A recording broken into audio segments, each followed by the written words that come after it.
KTN News. Moving forward after a job loss is quite difficult, especially in this time of the pandemic, where most companies are still not hiring and are reducing their workforce. Today on Captains of Industry, we speak to Harun Nyamboki, the founder of Moke Gardens Limited. He lost his job in 1980s and immediately turned to entrepreneurship. Take a look. Harun Nyamboki was born in 1950. He has worked at General Motors, African Tours and Hotels before going to private employment in 1984. Since then, he has focused his attention on real estate development. Moke Gardens Limited is a real estate development and management company which was established in 2008. The company is a strategic partner with the government of Kenya in its affordable housing program that was launched in 2018 as part of the government's Big Four agenda.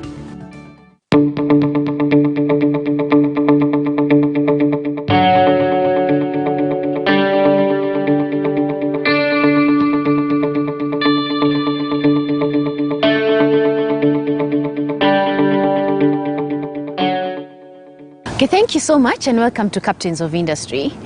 When we look back at the beginning of your career, what's your first contract and what did you learn from it? 1984, when I was removing sewage from some septic tanks, the Kitanga Road. That's after I had lost my employment. I was in regular employment. So, but then because I determined to be in industry, so that was my first assignment by Kenya Power and Lighting Company. And how much did you make from it? And what did you learn from that experience? I made substantial because I was able to buy milk and bread for my family. And of course the determination that you get nothing without hard work. And humility is very powerful. I was in a very posh position, but when I lost it, I determined that I must go this route. So entrepreneurship has evolved since 1984. What are some of the key lessons that you've learned back then that have sort of changed today? When I started, I was determined to work hard and be diligent in my work and be a person of integrity. And those ones have not changed. They are cross-cutting historically and culturally everywhere.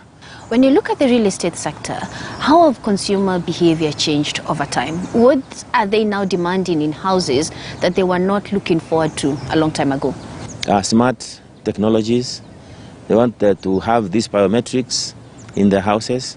They want to control their affairs at home remotely. And of course you have facilities that are available now which were not there because there is manufacturing in the country. The tastes have changed. Those days we were used to be basic. You had a screed on your floor, that was okay. Life continued. But now you have to decorate your building nicely so that it can attract people. What does it take to be a 2022 leader today? Be a person of integrity, be a hard worker, be diligent in your services. In other words, if you promise to give something of value, give that value. Harun, you also mentor quite a number of young people today in the industry. What do you tell them? I tell them to work hard, to be honest, to seize opportunities because there are many opportunities around. And also not to imagine that it's an overnight matter. It takes time. You have to work hard for a very, very long time. Sometimes the ups and downs in business or even as you grow in whatever business you're doing, whether it is real estate or any other business, there are challenges in the market. Never be discouraged. If you fall down, rise up, dust yourself and move on. 2022 is an election year, and at the same time we're still suffering from the pandemic. Where are the opportunities? Is it still very bleak? Is the outlook very bleak, especially in the real estate sector? Yeah, you know, life must continue. We don't have to be put down by COVID-19 or by elections. Elections come and go. At the end of the day, for example, in the morning when you woke up, you took breakfast. Somebody must have sold to you the bread and whatever else you used.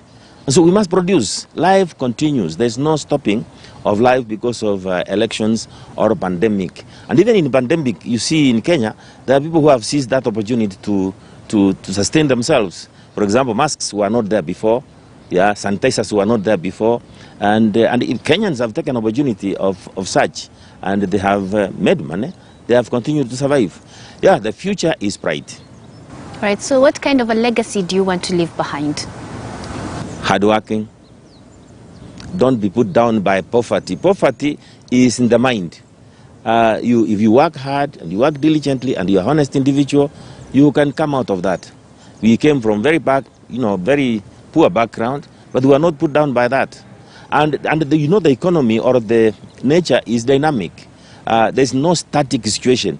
You would have made it, maybe your parents have made it, and if you sleep, you don't work hard, you go back to poverty.